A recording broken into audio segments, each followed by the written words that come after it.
Bonjour à tous, aujourd'hui on va parler d'un film qui parle de cafards, de vénards et de vicelards. J'ai dénommé le film Parasite de J'ai dénommé le film Parasite de Bong Joon-ho, désolé pour la prononciation, qui a eu l'Oscar du meilleur film 2020.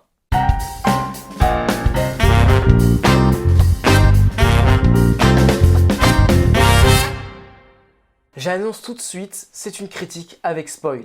Bon, alors, pourquoi je parle de ce film? C'est un ami à moi qui m'a conseillé de voir ce film et d'en faire une critique, d'ailleurs, je te salue Anthony, qui m'a dit qu'il fallait absolument que je le voie. Et comme de par hasard, il y a quelques semaines, Bong Joon-ho a eu l'Oscar du meilleur réalisateur, du meilleur film 2020, du meilleur film étranger et du meilleur scénario. Il a tout pété, quoi, à la cérémonie.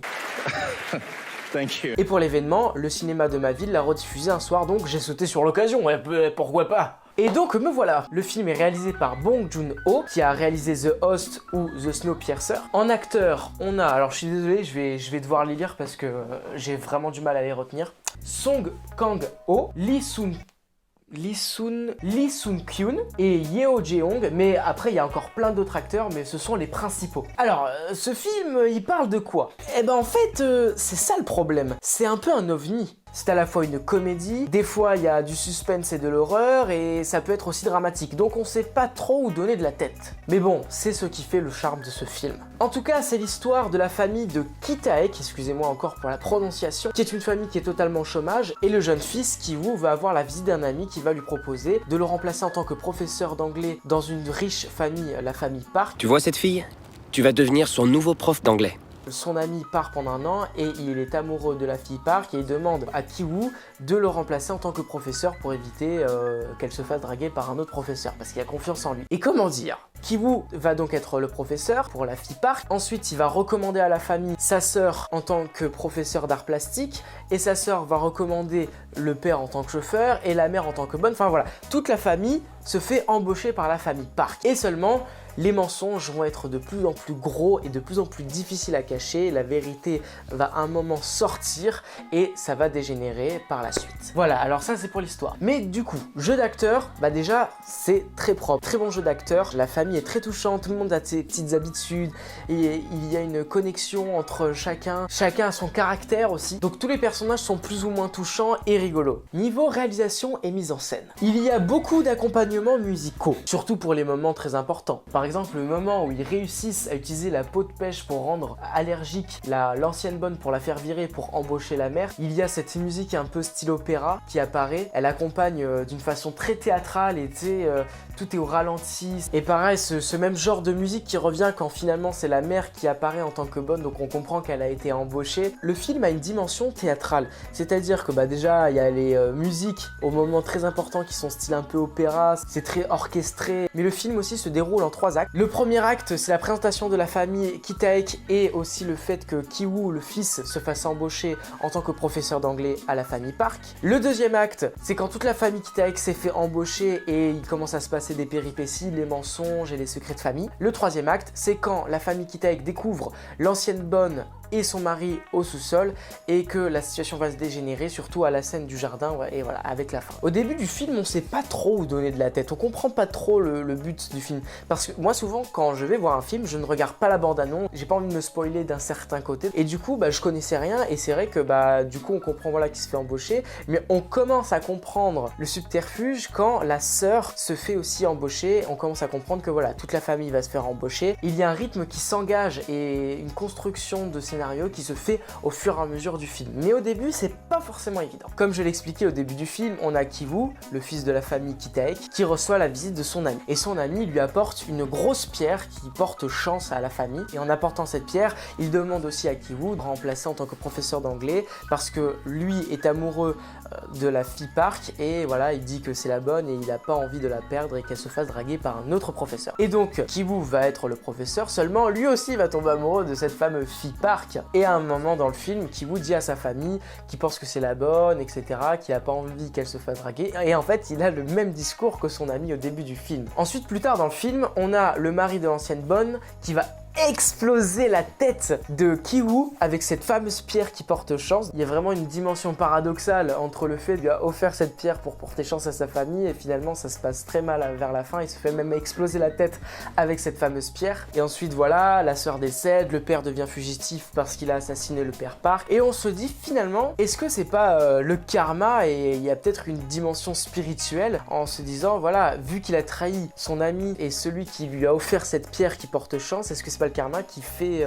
le contraire de la chance avec cette famille? Et aussi la scène du jardin, oh là là, cette scène elle est surprenante, on s'y attend mais alors pas du tout, on s'attend pas du tout à ça, à cette réaction, à ce déchaînement de fureur et de folie.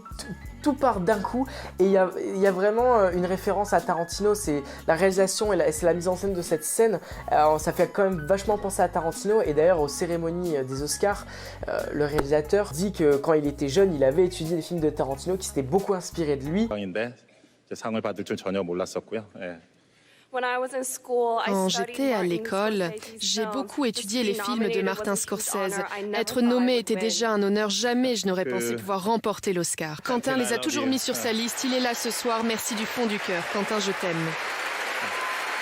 Et on le remarque d'ailleurs dans plusieurs plans dans le film qui sont vachement structurés, un peu à la Tarantino. Et d'ailleurs, je saute sur l'occasion pour faire une transition et parler des plans. Rien que le premier plan est déjà super structuré. C'est un travelling qui sort comme ça de la rue, qui rentre dans l'appartement de la famille Kitae et qui finit sur le cadrage de la fenêtre. Dans le cadrage de cette fenêtre apparaît le titre du film.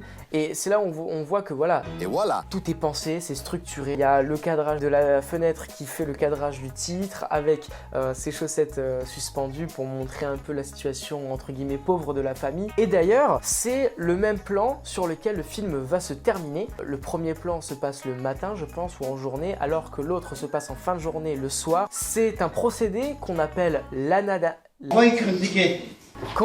l'apanadiplose, c'est de commencer un film avec un plan et le finir avec le même style de plan, ou commencer avec une musique et la finir avec la même, voilà, ça c'est une apanadiplose. Et d'ailleurs ça fait référence à 1917, allez voir la vidéo sur la critique de ce film, et allez voir ce film surtout parce qu'il est super, il est magnifique, parce que dans 1917, et ça je l'ai remarqué en regardant la définition d'apanadiplose, le film commence où on a les deux soldats, c'est une parenthèse que je suis en train de faire, le film commence avec les deux soldats britanniques qui sont au pied d'un arbre en train de se reposer, et à la fin on a le soldat britannique qui souffle contre ce bel arbre au coucher de soleil. Ça aussi c'est une apanadiplose. Je pense que le cadrage préféré de Bong Joon-ho c'est un plan fixe et ensuite ça va être un travelling avant comme ça.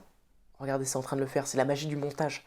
Ça s'avance petit à petit, petit à petit, petit à petit, comme ça, pour avoir une émotion sur un visage. On a aussi le plan séquence quand la famille Kitae descend dans le sous-sol avec l'ancienne bonne, et il y a une musique stressante avec, et ce moment il est très stressant parce qu'un plan séquence on sait pas quand ça va tomber. Il y a un plan douche qui va au-dessus du lit de la fille Park, c'est aussi une référence un peu à Tarantino qui utilise beaucoup ce procédé aussi. Un plan que j'aime beaucoup, c'est un plan fixe qu'il y a vers la fin quand le fils et le père Kitae se retrouvent, commence en travelling avec la trajectoire du père qui va retrouver le fils dehors. La caméra reste à l'intérieur et on voit donc le père et le fils se faire un câlin, et il n'y a aucune musique, on entend juste les oiseaux. C'est un très beau plan, très poétique, j'ai beaucoup aimé ce plan aussi. Et juste je me permets de revenir sur le dernier plan là, celui avec les chaussettes et la fenêtre cadrage. Pour moi, après je sais pas pour vous mais pour moi il m'a amené à une réflexion. Est-ce que tout le moment qu'on venait de voir où il dit qu'il va devenir riche en travaillant et en achetant cette maison, parce qu'ensuite ça finit sur le présent, il est encore dans la maison de la Bray avec sa mère,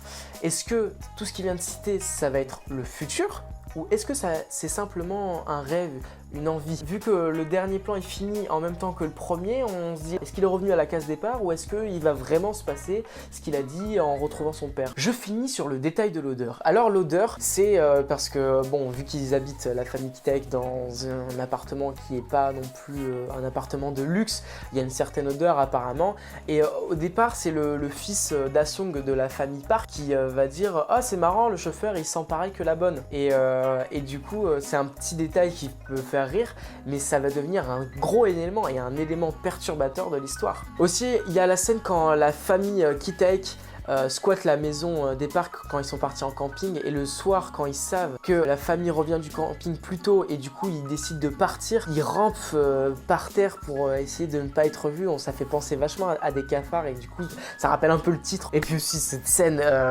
où ils sont sous la table basse du salon et que les parents ils font des trucs pas très catholiques sur le canapé. Qu'est-ce que c'est gênant!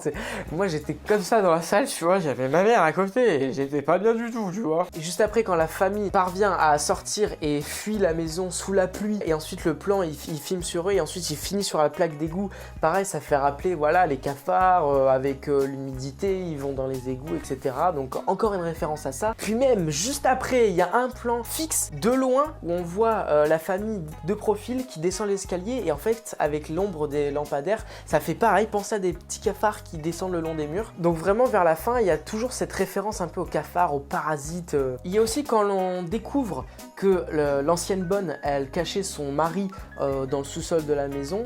On découvre que ce mari, il a monté plusieurs boîtes et à chaque fois elles ont coulé, et on se rend compte qu'en fait il a le même passé que le père de famille Kitaek. Et quand le père de famille Kitaek devient fugitif, il est obligé de se cacher en dessous de cette maison, et finalement il a le même destin que le mari de l'ancienne bonne. Il est obligé de se lever la nuit pour voler dans le frigo des propriétaires. Ça fait encore penser à un cafard, un parasite. Donc le titre du film est bien choisi pour un thème qui est quand même vachement récurrent. Allez, on termine avec la scène mémorable. Alors pour moi, la scène la plus mémorable de ce film, c'est la scène du jardin, parce que déjà j'aime beaucoup Tarantino, et du coup je trouve qu'il y a vraiment une référence à Tarantino, et puis voilà, c'est le déferlement de tous ces mensonges, le père qui s'est contenu de haine envers la famille Park, qui dit à chaque fois que voilà, le détail de l'odeur qui pue tout le temps, et l'odeur ça revient aussi souvent comme le thème du cafard, et du coup le père à un moment il a craqué. Quand il voit le père de famille Park se tenir le nez comme ça, du genre ouais ça pue, quand il récupère les clés sur le corps du mari de l'ancienne bonne, le père de famille il a pété un câble, il a pris le gros couteau et il a empalé quoi. Et du coup cette scène elle reflète toute la retenue et la haine qu'il y a durant le film à cause de l'odeur et de leurs conditions de vie, et vraiment cette scène je trouve que c'est la meilleure. Un mot pour définir le film: pierre. La pierre de chance avec le destin, le karma, etc. Et bien voilà, j'ai terminé cette ciné-critique. N'hésitez pas à la partager si elle vous a plu, parce que pour moi c'est important de partager la visibilité, etc. T'as compris. N'hésitez pas à suivre mon Instagram qui va s'afficher juste après pour suivre un peu mon actualité, etc. Sur ce, on se voit pour une prochaine vidéo. Je vous dis à plus, salut tout le monde!